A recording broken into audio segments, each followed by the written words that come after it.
Desde domingo à noite, aliados de Jair Bolsonaro têm protestado contra o resultado das urnas, né? Depois de um resultado absolutamente apertado, né, no último domingo. E a Polícia Federal, depois de ser apertada pelo ministro Alexandre de Moraes, a partir de uma decisão concedida na segunda-feira, iniciou aí um trabalho intenso de desobstrução das vias, né? O ponto é que, por causa desse trabalho, né, por finalmente a PRF fazendo o trabalho que já deveria ter sido feito desde domingo à noite, aos poucos algumas rodovias voltam à sua normalidade. Freitas, coloca aí na tela, por gentileza, bloqueios caem para 150 pontos em 15 estados. Sobe um pouquinho, por gentileza, querido. Isso, a informação que nós demos hoje no início da tarde, a PRF informou pela manhã dessa quarta-feira que o número de pontos de bloqueios em rodovias caiu para aproximadamente 150 na tarde dessa quarta-feira, né? Até pouco antes do primeiro pronunciamento, havia 235 pontos de paralisação. Os atos acontecem ainda em 15 estados brasileiros, tá? O fato é que a demora do diretor-geral da PRF em adotar uma providência para desobstruir as rodovias pode trazer consequências, de fato, para ele, né? Ele, diretor-geral da Polícia Rodoviária Federal. Coloca na tela, por gentileza, o MPF pediu abertura de inquérito, tá? Contra o Silvinei Vasquez, o diretor-geral da PRF. O Ministério Público Federal pediu que a Polícia Federal investigue o diretor-geral da PRF, Silvinei Vasquez. O chefe da Polícia Rodoviária será investigado pelas condutas que adotou ou deixou de adotar, né, durante o bloqueio de estradas por caminhoneiros contrários ao resultado das eleições desde o último domingo. Sobe um pouquinho, Freitas, por gentileza. O inquérito irá analisar se as operações realizadas pela PRF no segundo turno das eleições respeitaram a legislação e permitiram o livre exercício do voto. Se ficar comprovada a ação dolosa, com intencionalidade, ele pode ser enquadrado nos crimes de prevaricação e de violência política. O fato é que desde que o ministro do STF, o Alexandre de Moraes, apertou, né, ali o diretor-geral do PRF, já houve esse processo de desbloqueio. A PRF já aplicou aproximadamente 18 milhões de reais em multas, tá, aos caminhoneiros que estão ali bloqueando. E nesse momento, a informação que a gente tem é que desde domingo já foram desfeitos 600 pontos de bloqueio, tá? Mas vejam aí, gente, que o grande ponto, e hoje, inclusive, ontem à noite, inclusive, a PRF pediu apoio da Força Aérea Brasileira para continuar esse trabalho de desobstrução. Nota que nós demos hoje mais cedo, mostrando aí que o diretor-geral da PRF, ele solicitou apoio da Força Aérea para transportar 420 homens da chamada Tropa de Choque da Corporação. São homens que fazem parte da elite da PRF, são homens que são especializados no desbloqueio de rodovias, justamente nesse trabalho de permitir o fluxo de rodovias para que eles atuem em estados como Mato Grosso, Pará, Mato Grosso do Sul, Rio Grande do Sul e Santa Catarina. Então, esses homens já estão sendo deslocados para essas rodovias, já para auxiliar esse trabalho de desobstrução. Além do apoio da FAB, o Silvinei Vasquez, ele também pediu apoio de todos os comandantes gerais da Polícia Militar nos estados. Foi concedida, só para lembrar, gente, foi concedida uma autorização pelo ministro Alexandre de Moraes, para quê? Para que a Polícia Militar também intervisse nessa questão das rodovias, do bloqueio das rodovias federais, tá bom?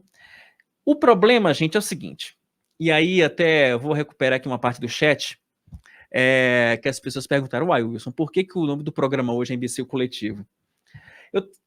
Essa expressão é uma expressão de um livro do Olavo de Carvalho, do Papa do bolsonarismo, né? Filósofo que, enfim, que morreu recentemente. E esses protestos eles mostram um pouco desse imbecil coletivo que vivemos, né? Que o próprio Olavo de Carvalho já condenava em sua obra, né? O próprio Olavo de Carvalho condenava em sua obra essa, digamos que cegueira política que as pessoas às vezes têm para apoiar seu candidato, quer seja ele de direita ou quer seja ele de esquerda. E o fato é que essa falta de visão, às vezes, causam consequências muito graves. Coloca na tela aí, por gentileza, ô Freitas, informação que nós publicamos há pouco, que aconteceu um atropelamento no interior de São Paulo. Tá? Por favor, sobe aí, Freitas, por gentileza. Um grupo de manifestantes bolsonaristas foi atropelado na tarde desta quarta-feira em Mirassol, São Paulo. 7 pessoas que participavam do bloqueio da rodovia Washington Luiz ficaram feridas, tá? Ao menos 2 pessoas ficaram feridas gravemente e precisaram ser transferidas para o Hospital de Base de Rio Preto. De acordo com a Polícia Civil, um carro, né, um Volkswagen Fox de cor prata, avançou sobre as pessoas que estavam no meio da pista. O motorista está preso. Gente, eu vou ser honesto com vocês. Eu, inclusive, conversei agora há pouco aqui com o Freitas, eu fiquei na dúvida se a gente exibiu o vídeo ou não. Sinceramente, eu não vou exibir esse vídeo. O vídeo é forte, as imagens são fortes, tá? Eu acho que vocês não precisam ver um vídeo desse. Se vocês quiserem, tá lá na matéria, tá lá o vídeo, etc. Mas as imagens são fortes e mostra exatamente o que nós estamos vivendo nesse momento. Sabe? As pessoas pararam de raciocinar em nome de uma causa que é claramente antidemocrática. Infelizmente, estamos correndo o risco de ter vítimas por conta de uma defesa de uma pauta que nem pauta que nem deveria existir, tá? Infelizmente. E só para falar um pouco sobre as consequências dessas paralisações, em Santa Catarina já tem mercado que não tem miojo. Olha que loucura. Coloca aí, por gentileza, Freto, subindo aí a nossa informação. Recebemos imagens hoje de algumas pessoas que moram lá em Santa Catarina, né, mais precisamente na cidade de Jaraguá do Sul, ali, né, considerado quase como o Triângulo da Cerveja, né, ali perto de Blumenau, perto de Joinville, perto de Brusque, né? Então, naquela região já existem supermercados sem legumes, com poucas frutas e que já tem prateleira de miojo vazia. Detalhe, Santa Catarina foi o estado em que o Jair Bolsonaro teve a maior votação. Aproximadamente 70% dos catarinenses votaram no presidente da República. O fato, vejam como é que são as coisas, quer dizer, no estado que teve o maior apoio do presidente da República, é o que, nesse momento, sofre mais com os bloqueios feitos por apoiadores do presidente da República. Vejam o quão incoerente é essa situação. Tá aí, ó, gente. É um nível de incoerência que eu, sinceramente, eu não consigo entender. E temos informações aqui de pessoas que não conseguiram ir para Florianópolis fazer tratamento de câncer.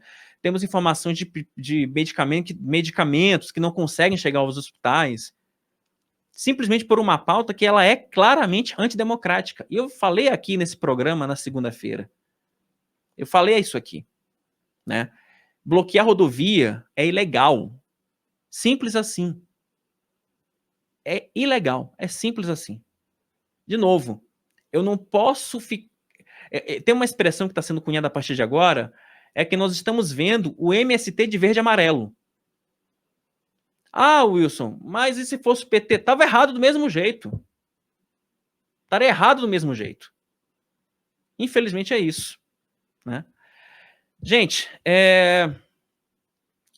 Anvisa diz que bloqueios de rodovia podem gerar desabastecimento de insumos, tá? Sobe aí, por gentileza. A Agência Nacional de Vigilância Sanitária disse estar preocupada com o fluxo de suprimento de saúde, que está comprometida por bloqueio de caminhões e manifestantes bolsonaristas em diversas rodovias brasileiras desde domingo. Já preocupa o risco de desabastecimento passível de gerar impactos na cadeia de suprimentos de saúde, caso não se efetive um ponto de restabelecimento do transporte em relação a isso. É isso, gente. É isso. Todos nós estamos sofrendo porque uma parte da população não aceitou o resultado das urnas. Daqui a pouco eu vou falar um pouco mais sobre essa questão do resultado das urnas, para falar para vocês sobre o que integrantes do Exército me falaram sobre esses protestos e sobre a questão dessa evocação do artigo 142, tá bom? O ponto, gente, é que essa é uma situação complexa que ela vai ser administrada também pelo próximo presidente da República. Por quê? O Brasil está tão dividido, e isso não é de hoje, tá, gente? Isso vem desde 2014, né? O Aécio Neves que pariu que colocou o ovo, né? O Aécio Neves que semeou o ovo da serpente. Nós estamos vivendo esse conflito bélico já há alguns anos. Hoje, o Hamilton Mourão, ele concedeu uma entrevista para o nosso Cláudio Dantas aqui no site, e o Mourão, ele falou o seguinte, que ele está preocupado com essa situação, e de fato, é uma situação preocupante, né? Afinal de contas, 96 milhões não votaram no Lula, né? Aí a conta que ele faz é justamente o número de eleitores do Jair Bolsonaro, mais o número de eleitores que votaram, ou que não foram às urnas, ou que votaram branco e nulos, tá? Questionado por antagonistas sobre os protestos de bolsonaristas em todo o país, Hamilton Mourão fala em sentimento de frustração, critica a falta de reação da militância e anulação das condenações do Lula e defende a divulgação de um manifesto dizendo que temos força para bloquear a pauta puramente esquerdista no Congresso. Segundo Mourão, o problema surgiu quando aceitamos passivamente a escandalosa manobra jurídica que, sob um argumento pífio e decorrido 5 anos, anulou os processos e consequentes condenações do Lula. Segundo ele, agora querem que as Forças Armadas deem um golpe e coloquem o país numa situação difícil perante a comunidade internacional. Isso é importante do que o Mourão está falando. Segura na tela, por gentileza, Fritas, essa parte do Mourão, porque é o seguinte, uma tentativa de golpe faz com que o Brasil vire uma para internacional. Esse é que é o ponto, sabe? O Brasil vai ser confundido com o Afeganistão. Se é isso que querem transformar o Brasil num Afeganistão? Numa republiqueta de bananas? Amplia, por favor, Freitas. Está na hora de lançar um manifesto explicando isso e dizendo que temos força para bloquear as pautas puramente esquerdistas, além de termos total capacidade de retornarmos muito fortes em 2026. Inclusive, eu publiquei isso essa semana aqui no nosso site, falando justamente sobre isso. Alguns aliados de Jair Bolsonaro aconselharam o presidente da República a fazer um pronunciamento sereno, tá? Que foi feito ontem, mas não foi exatamente o teor que se imaginava, dele agradecendo os 58 milhões de votos e dele se colocar como como o protagonista da oposição a partir de agora, sabe? Deu o presidente Jair Bolsonaro sair dessa posição de casulo, estou magoado, estou chateadinho com o resultado das eleições, né? Alguns aliados me falaram o seguinte: Wilson, o presidente precisa parar com esse mimimi e vir a público e falar, olha, eu sou o líder de vocês. O PT não vai ter vida fácil nos próximos 4 anos. E eu estou aqui para representar o sentimento de 58 milhões de brasileiros que não concordam com o governo do PT, mas tudo dentro das 4 linhas. O fato é que o presidente ficou na dele, ficou ali na moita, e isso foi interpretado pelos mais radicais como uma senha para continuar os protestos. O fato é que nós temos um outro problema para administrar, né? Porque alguns bolsonaristas saíram das estradas e foram para os quartéis.